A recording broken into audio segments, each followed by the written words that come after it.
Assalamualaikum. Masuk silakan duduk. Ini dengan siapa di sini kak? Sendirian. Oh, kalau boleh tahu nama kakak siapa? Nama saya Muhammad Al Faris. Bisa dipanggil? Faris. Oh, kak Faris. Baik kak, sebelumnya perkenalkan nama saya Indra, saya sebagai konselor dan kamu sebagai konselor. Sebelum Kak Faris sudah pernah melakukan proses konseling? Belum.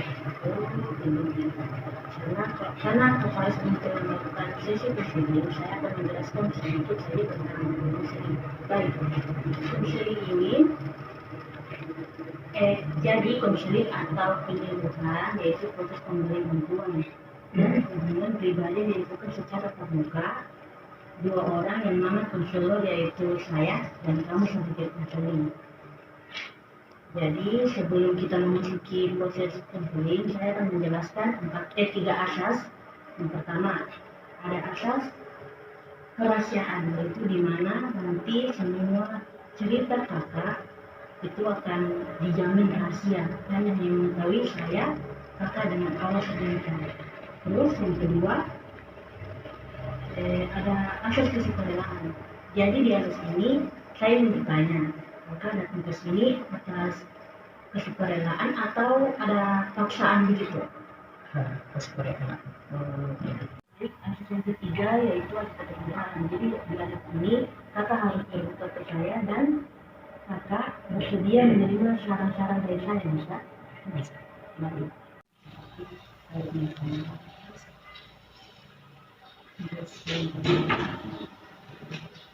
Masih kurang nyaman sekali lagi. Apakah sudah merasa nyaman untuk bercerita? Baik kak, kalau boleh tahu Kak Faris ini lagi sekolah atau lagi kuliah? Lagi sekolah. Oh, lagi sekolah.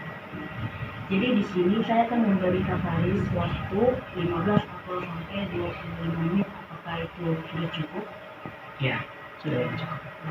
Saya ingin bertanya ke Faris, jadi tujuan Kak Faris datang ke sini itu apa ya?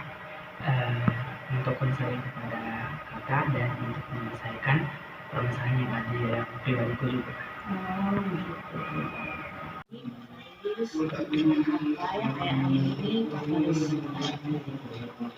Sulit untuk saya pengen melakukan. Misalnya kalau keluar itu sulit untuk menyampaikan kepada orang tua suka duka seperti itu. Mungkin itu ada rasa trauma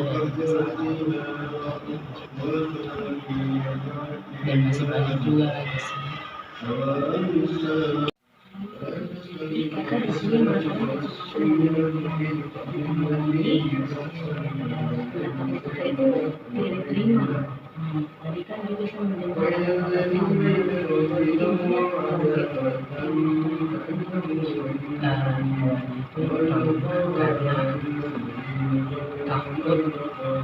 karena sering dikasih gitu, kayak takut saya dilarang untuk apa yang pengen saya lakukan. Jadi lama kelamaan itu di awal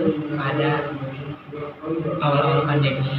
Nah, karena di situ makanya saya tertekan sekali di rumah karena memang orangnya sangat ekstrovert di keluar, sehingga ketika saya pengen memberitahukan kepada orang tua saya takut itu akan ditolak, itu akan dimarah seperti itu.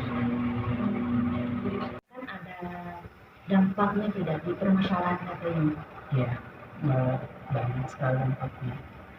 Ya, seperti sering overthinking, untuk memberitahukan kepada orang tua seperti itu biasanya mondar-mandir. Ya, overthinking mondar-mandir dan memakan waktu yang sangat banyak sehingga tidak jadi keluarnya seperti itu. Nah, juga saya orangnya yang dulunya welcome kepada orang tua sekarang jarang memberitahukan apa yang saya lakukan ketika di sekolah atau maaf karena biasanya jarang didengarkan mungkin gitu. Jadi jarang sekali ya didengarkan. Jadi kakak sudah mendapatkan solusi dari permasalahan kakak ini? Sudah. di mana saya melakukan pekerjaan rumah supaya untuk mengenalkan kepada orang tuaku bahwa seorangnya tidak kayak begini. Saya bisa mengerjakan pekerjaan rumah. Tetapi di mana proses itu tidak berhasil karena saya masih menahan perasaanku yang selama ini ingin saya ungkapkan kepada orang tua saya, sehingga ya itu timbullah overthinking yang terus menerus. Baik, dapat saya simpulkan dari permasalahan Kak Faris ini yaitu kecemasan yang sangat berlebihan. Terus pendapatnya Kak Faris itu tidak didengarkan karena salah satu faktornya itu kakak mempunyai trauma di masa lalu yaitu pas di zaman pandemi. Jadi saya mempunyai satu teknik yang cocok sekali untuk kakak yaitu kursi kosong atau empty chair, yaitu di mana cara untuk mengajak klien agar mengeksplorasi salah satu sisi kepribadiannya. Jadi di sini nanti kakak kita memakai teknik dialog, yaitu di mana kakak bisa berperan sebagai diri kakak sendiri dan kakak juga bisa berperan sebagai orang tua kakak sendiri. Jadi kakak bisa menyampaikan sesuatu yang kakak pendam, yang pengen kakak keluarkan itu bisa kakak ungkapkan. Nah, jadi sebelum kita masuk ke teknik itu, saya ingin mengajak Anda untuk merefleksikan diri ulang, mungkin karena menciptakan tadi agak gimana perasaannya kan, gitu. Oke, coba pelan sekali lagi. Apakah kita sudah mau mulai teknik yang akan kita gunakan hari ini? Sudah mau mulai saja tekniknya. Baik, silakan.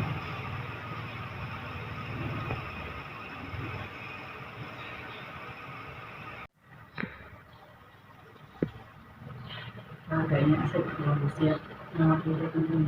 Oh, iya, tidak. Jadi kalau kakak belum siap memakai teknik ini, saya akan memberi tips-tips sama melakukan teknik tersebut. Jadi saya ingin memberikan beberapa tips saja untuk kakak.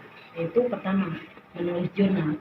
Contohnya, permasalahan yang kakak pendam itu bisa kakak curahkan di dalam tulisan atau mungkin yang lain. Pokoknya curahkan semua saja apa permasalahan kakak itu ke dalam jurnal yang kakak buat. Terus yang kedua itu mencari dukungan. Contohnya itu seperti kamu bisa saling bertukar cerita dengan orang yang kamu percaya. Ya, sejauh ini belum ada sih, orang-orang belum tahu. Ya.